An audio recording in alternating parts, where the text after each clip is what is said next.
ಎಲ್ಲರಿಗೂ ನಮಸ್ಕಾರ. ಪ್ರಥಮವಾಗಿ ಧಾರ್ಮಿಕ ಚಿಂತಕರು, ಸಂಸ್ಕೃತಿಯ ಪೋಷಕರು ಆಗಿರುವ ನಮ್ಮ ಗುರುಗಳು ಆಗಿರುವ ಶ್ರೀಯುತ ರಘುರಾಮಯ್ಯ ವಾಜಪೇಯಿ ಅವರೇ, ನಿಮಗೆ ಹೃತ್ಪೂರ್ವಕ ನಮನಗಳು.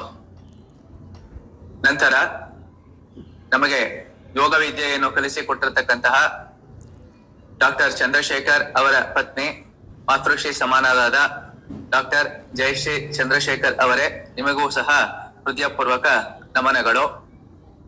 ಈ ಸಂಸ್ಥೆಯ ಮುಖ್ಯಸ್ಥರು, ಈ ಸಂಸ್ಥೆಯ ಗರ್ಭ ಸಂಸ್ಕಾರದ ಪ್ರಾಧ್ಯಾಪಕರು, ಪ್ರಾಚಾರ್ಯರು ಆಗಿರತಕ್ಕಂತ ಶ್ರೀಯುತ ಶಿವಪ್ರಕಾಶ್ ಗುರೂಜಿ ಅವರೇ, ನಿಮಗೂ ಸಹ ಹೃದಯಪೂರ್ವಕ ನಮಸ್ಕಾರಗಳನ್ನ ತಿಳಿಸ್ತೇನೆ. ಈ ಒಂದು ಸಂಸ್ಥೆಯಲ್ಲಿ ಸುಮಾರು 8 ಜನ ಆಯುರ್ವೇದಿಕ್ ತಜ್ಞರು, 4 ಜನ ಯೋಗದ ತಜ್ಞರು ಈ ಗರ್ಭ ಸಂಸ್ಕಾರದ ಬಗ್ಗೆ ಅವರದೇ ಆಗಿರ್ತಕ್ಕಂಥ ಒಂದು ತರಬೇತಿಯನ್ನ ಕೊಡ್ತಾ ಇದ್ದಾರೆ. ಅವರೆಲ್ಲರಿಗೂ ಹೃತ್ಪೂರ್ವಕವಾಗಿರ್ತಕ್ಕಂಥ ಧನ್ಯವಾದಗಳನ್ನ ಅರ್ಪಿಸ್ತೇನೆ. ಪ್ರಥಮವಾಗಿ ನಮ್ಮ ರಘುರಾಮಯ್ಯ ವಾಜಪೇಯಿ ಅವರು ನಮ್ಮ ಭಾರತೀಯ ಸಂಸ್ಕೃತಿಯಲ್ಲಿ ಈ ಗರ್ಭಧಾರಣೆ, ಗರ್ಭದ ಸಂಸ್ಕಾರ ಹಾಗೂ ಅದರ ಆಚರಣೆ, ಅದರ ಸಂಪ್ರದಾಯಗಳು ಹೇಗಿತ್ತು ಅನ್ನೋದನ್ನ ವಿವರಿಸಿದ್ದಾರೆ. ಪುನಃ ನಾನು ಅದನ್ನ ವಿವರಿಸೋದ್ರಲ್ಲಿ ಅರ್ಥ ಇರೋದಿಲ್ಲ, ಆದ್ರೂ ಸಹ ಹೇಳಲೇಬೇಕು.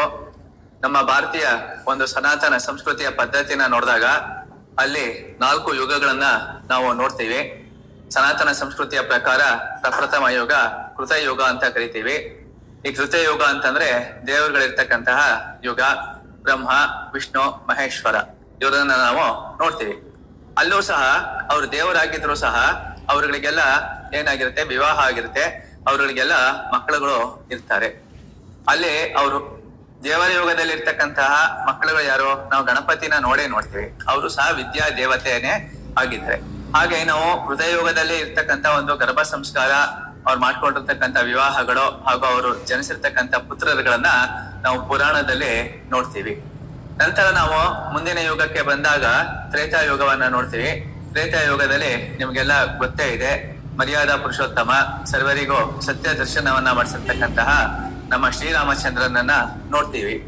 ಯೋಗ ದರ್ಶನ ಅಂತಂದ್ರೆ ಅದು ಬೇರೆ ಏನೂ ಅಲ್ಲ, ಅದೊಂದು ಸತ್ಯದ ದರ್ಶನ ಅಂತಕ್ಕಂಥದ್ದು ಶ್ರೀರಾಮಚಂದ್ರನಿಂದ ನಾವು ನೋಡ್ತೀವಿ. ಕೇವಲ ನಾವು ಶ್ರೀರಾಮಚಂದ್ರನನ್ನ ಮಾತ್ರ ನೋಡೋದಲ್ಲ, ದಶರಥ ಮಹಾರಾಜನಿಗೆ ಇರ್ತಕ್ಕಂಥ 4 ಜನ ಮಕ್ಕಳುಗಳನ್ನ ನಾವು ನೋಡ್ತೀವಿ. ಶ್ರೀರಾಮಚಂದ್ರ, ಲಕ್ಷ್ಮಣ, ಭರತ ಮತ್ತು ಶತ್ರುಘ್ನ.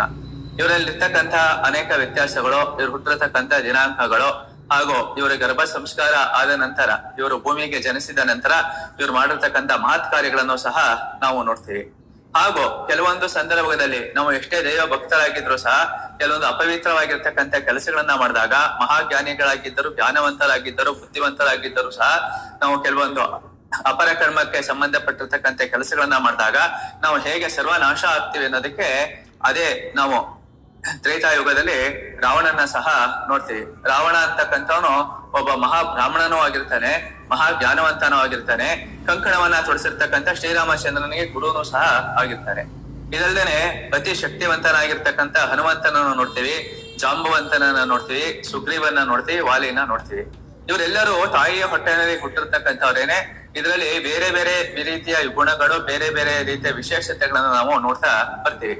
ಈ ಗುಣಗಳು ಹಾಗೂ ವಿಶೇಷತೆಗಳು ಅಲ್ಲಿರ್ಬೇಕು ಅಂತಂದ್ರೆ ಅವರು ಯಾವ ಒಂದು ಗಳಿಗೆನಲ್ಲಿ ಹುಟ್ಟಿದ್ರು, ಯಾವ ಜಾತಕದಲ್ಲಿ ಹುಟ್ಟಿದ್ರು, ಆ ಜಾತಕದಲ್ಲಿರ್ತಕ್ಕಂಥ ಗುಣ ವಿಶೇಷಣೆಗಳು ಏನು ಅಂತಕ್ಕಂಥದ್ರ ನಮ್ಮ ಭಾರತೀಯ ಜ್ಯೋತಿಷ್ ಶಾಸ್ತ್ರದಲ್ಲಿ ಅದನ್ನ ಅಧ್ಯಯನ ಮಾಡಿ ಜ್ಯೋತಿಷ್ ಶಾಸ್ತ್ರಜ್ಞರು ಅದ್ರ ಬಗ್ಗೆ ಹೇಳ್ತಾ ಬರ್ತಾರೆ. ನಂತರದ ದಿನಗಳಲ್ಲಿ ನಾವು ಮುಂದಿನ ಯೋಗ ಯಾವ್ದನ್ನ ನೋಡ್ತೀವಿ ಅಂತಂದ್ರೆ ದ್ವಾಪರ ಯೋಗವನ್ನ ನೋಡ್ತೀವಿ.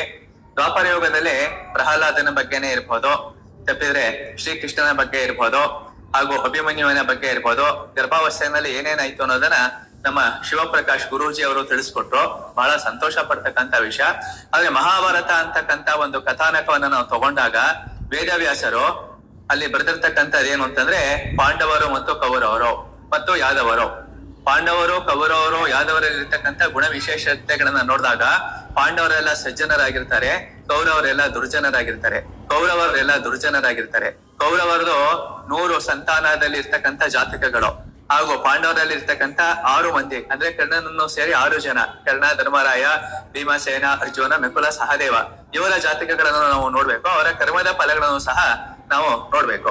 ಹಾಗೆ ಎಷ್ಟೇ ಕಷ್ಟಗಳು ಬಂದ್ರು, ಎಷ್ಟೇ ತೊಂದರೆಗಳಿದ್ರು ಸಹ ಆಯ್ತೆ ಇಡೀ ಮಹಾಭಾರತವನ್ನ ನಡೆಸಿರ್ತಕ್ಕಂತ ಶ್ರೀಕೃಷ್ಣನನ್ನ ಸಹ ನಾವು ನೋಡ್ಲೇಬೇಕು.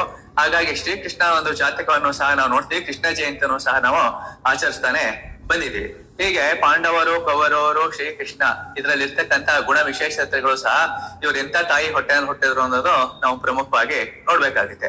ನಾವ್ ಏನೇ ಪುರಾಣಗಳನ್ನ ನೋಡಿದ್ರು, ಏನೇ ಮಹಾಕಾವ್ಯಗಳನ್ನ ನೋಡಿದ್ರು, ಏನೇ ಯುಗಗಳ ಬಗ್ಗೆ ಮಾತಾಡಿದ್ರು, ವೈಜ್ಞಾನಿಕವಾಗಿ ಅದಕ್ಕೆ ಸಮೀಕ್ಷೆಗಳಾಗಬೇಕು.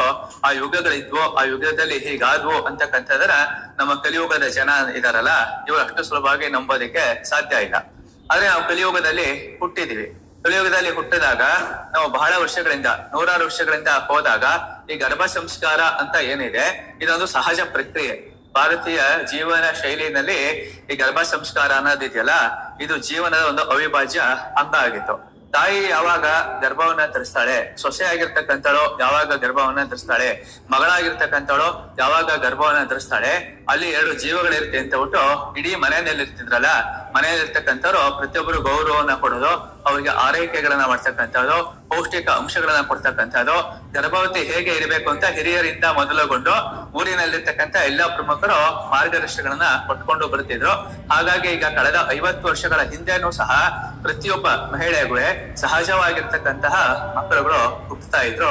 ಇದನ್ನ ನಾವು ನೋಡಿದ್ವಿ. ಸಹಜವಾಗಿ ಹುಟ್ಟುತ್ತಾ ಇರ್ತಕ್ಕಂಥ ಮಕ್ಕಳು ಕೇವಲ ಮನೆಯವರು ಮಾರ್ಗದರ್ಶನ ಕೊಟ್ಟಿದ್ರಿಂದ ಮಾತ್ರ ಹುಟ್ಟಿರ್ಲಿಲ್ಲ. ಅಲ್ಲಿ ನಾವು ಇನ್ನೂ ಕೆಲವೊಂದು ಅಂಶಗಳನ್ನ ನೋಡ್ಬೇಕಾಗುತ್ತೆ. ಅದನ್ನ ನಮ್ ಡಾಕ್ಟರ್ ಜಯಶ್ರೀ ಚಂದ್ರಶೇಖರ್ ಅವರು ಖಂಡಿತಲೂ ಅದೆಲ್ಲಾನು ವಿವರಿಸ್ತಾರೆ. ಆದ್ರೂ ನಾನು ಬಹಳ ಸರಳವಾಗಿ ಹೇಳೋದೇನು ಅಂತಂದ್ರೆ, ನಮ್ಮ ಈ ಭೂಮಿ ಇದೆಯಲ್ಲ, ಈ ಭೂಮಿಯಲ್ಲಿರ್ತಕ್ಕಂಥ ಯಾವುದೇ ಹೊಲಗಳಲ್ಲಿ, ಗದ್ದೆಗಳಲ್ಲಿ, ತೋಟಗಳಲ್ಲಿ ರಾಸಾಯನಿಕ ಮುಕ್ತವಾಗಿತ್ತು. ಸಹಜವಾಗಿರ್ತಕ್ಕಂಥ ಕೃಷಿಯನ್ನ ಮಾಡ್ತಾ ಇದ್ದೀವಿ, ಸಾವಯವವಾಗಿರ್ತಕ್ಕಂಥ ಕೃಷಿಯನ್ನ ಮಾಡ್ತಾ ಇದ್ವಿ. ಯಾರು ವೈಜ್ಞಾನಿಕವಾಗಿ ಸಾವಯವ ಕೃಷಿ ಆಹಾರಗಳನ್ನ ಸೇವನೆ ಮಾಡ್ತಿದ್ರು ಅಂತವರೆಲ್ಲ ಪರಿಪೂರ್ಣವಾಗಿ ಆರೋಗ್ಯವಾಗಿ ಇರ್ತಾ ಇದ್ರು. ಆದ್ರೆ ಇವತ್ತಿನ ದಿವಸ ಏನಾಗಿದೆ ಅಂತಂದ್ರೆ, ನಾವು ತಿಂತಕ್ಕಂಥ ಹಣ್ಣುಗಳಿರ್ಬೋದು, ತರಕಾರಿಗಳಿರ್ಬೋದು, ಅಥವಾ ಮಾಂಸಾಹಾರಗಳಿರ್ಬೋದು, ಇದೆಲ್ಲಾನು ಕೆಡದೆ ಇರೋ ತರ ಏನ್ ಮಾಡ್ತಾ ಇದ್ದಾರೆ ಅಂದ್ರೆ ಕೆಮಿಕಲ್ ಅನ್ನ ಹೊಡೆದು ಆಹಾರವನ್ನ ನಾವು ಸೇವನೆ ಮಾಡ್ತಾ ಇದ್ದೀವಿ. ಇದಲ್ದೇನೆ ಜಂಕ್ ಫುಡ್ ಗಳನ್ನ ನಾವು ತಿಂತಾ ಇದೀವಿ. ಏನ್ ಆಹಾರವನ್ನ ತಿನ್ಬೇಕು, ಏನ್ ಆಹಾರವನ್ನ ತಿನ್ನಬಾರದು ಅಂತಕ್ಕಂಥದನ್ನ ಆಯುರ್ವೇದಿಕ್ ತಜ್ಞರು ನಿಮ್ಗೆಲ್ಲಾನು ತಿಳಿಸಿ ಕೊಡ್ತಾರೆ. ಸಾಧ್ಯವಾದಷ್ಟು ಆಯ್ತೆ ಪ್ರತಿಯೊಬ್ಬ ಮಹಿಳೆಯೂ ಸಹ ಸಹಜವಾಗಿರ್ತಕ್ಕಂತಹ ಒಂದು ಮಗು ಹುಟ್ಟತಕ್ಕಂತ ಒಂದು ಕಾರ್ಯದಲ್ಲಿ ನಾವು ಮಗ್ನರಾಗ್ಬೇಕು. ಇದಲ್ಲೇನೆ ಸಿಸೇರಿಯನ್ ಅಂತಕ್ಕಂಥದ್ದು ಇವತ್ತು ಸಹಜ ಅಂತ ಅನ್ಕೊಂಡ್ಬಿಡ್ತಾರೆ. 80% ಜನ ಮಹಿಳೆಯರಿಗೆ ಸಿಸೇರಿಯನ್ ಮೂಲಕನೇ ಮಕ್ಕಳುಗಳಾಗ್ತಿದೆ. ಸಿಸೇರಿಯನ್ ಮೂಲಕನೇ ಯಾತಕ್ಕೆ ಮಕ್ಕಳುಗಳಾಗತ್ತೆ, ಅದರಿಂದ ಆಗತಕ್ಕಂತ ಲಾಭಗಳೇನು, ಅನಾನುಕೂಲತೆಗಳೇನು ಅನ್ನೋದನ್ನು ಸಹ ಇದಿರ್ತಕ್ಕಂಥ ತಜ್ಞ ವೈದ್ಯರುಗಳು ಹೇಳ್ಕೊಡ್ಬೇಕು ಅನ್ನೋ ಉದ್ದೇಶಕ್ಕೋಸ್ಕರ ಈ ಒಂದು ಗರ್ಭಧಾರಣೆ ಸಂಸ್ಕಾರದ ಒಂದು ಕೋರ್ಸ್ ಅನ್ನ ನಮ್ಮ ಶಿವಪ್ರಕಾಶ್ ಗುರೂಜಿ ಅವರು ಇಟ್ಕೊಂಡಿದ್ದಾರೆ. ಪ್ರತಿಯೊಬ್ಬರು ಸಹ ಆಯ್ತೆ ಇವ್ರೇನೊಂದು ಮಾರ್ಗದರ್ಶನಗಳನ್ನ ಕೊಡ್ತಾರೆ, ಆ ಮಾರ್ಗದರ್ಶನಗಳನ್ನ ತಗೊಳ್ಳೋದ್ರಿಂದ ಉತ್ತಮವಾಗಿರ್ತಕ್ಕಂಥ, ಸಂಸ್ಕಾರಯುತವಾಗಿರ್ತಕ್ಕಂಥ, ಸಾಂಪ್ರದಾಯಿಕವಾಗಿರ್ತಕ್ಕಂಥ ಆಯ್ತೆ ಮುಂದಿನ ಭಾರತದ ಪ್ರಜೆ ಏನೋ ನಾವು ಒಂದು ಪರಿಕಲ್ಪನೆಯನ್ನ ಇಟ್ಕೊಂಡಿರ್ತೀವಿ, ಕನಸನ್ನ ಇಟ್ಕೊಂಡಿರ್ತೀವಿ, ಅಂತ ಕನಸನ್ನ ಹುಟ್ಟತಕ್ಕಂಥ ಮಕ್ಕಳುಗಳು ಹುಟ್ಟತಕ್ಕಂಥ ಒಂದು ಕೋರ್ಸ್ ಅನ್ನ ನಮ್ಮ ಶಿವಪ್ರಕಾಶ್ ಗುರೂಜಿ ಅವರು ಒಂದು ನುರಿತ ತಜ್ಞರ ತಂಡದಲ್ಲಿ ಇದನ್ನ ಮಾಡ್ತಾರೆ. ಇದ್ರಲ್ಲಿ ಆಯುರ್ವೇದಿಕ್ ತಜ್ಞರು ಸಹ ಇದ್ದಾರೆ, ಹಾಗೂ ಯೋಗ ತಜ್ಞರುಗಳು ಸಹ ಇದ್ದಾರೆ. ಅಂತಂದ್ರೆ ನಮ್ಮ ಭಾರತ ದೇಶ ಅಂತಕ್ಕಂಥದ್ದು ವಿಶ್ವಗುರುವಿನ ಸ್ಥಾನಕ್ಕೆ ಹೋಗ್ಬೇಕು ಅಂತಂದ್ರೆ ಉತ್ತಮ ಪ್ರಜೆಗಳನ್ನ ಕೊಡ್ಬೇಕು, ಉತ್ತಮವಾಗಿರ್ತಕ್ಕಂಥ ಗರ್ಭ ಸಂಸ್ಕಾರಗಳಾಗಬೇಕು.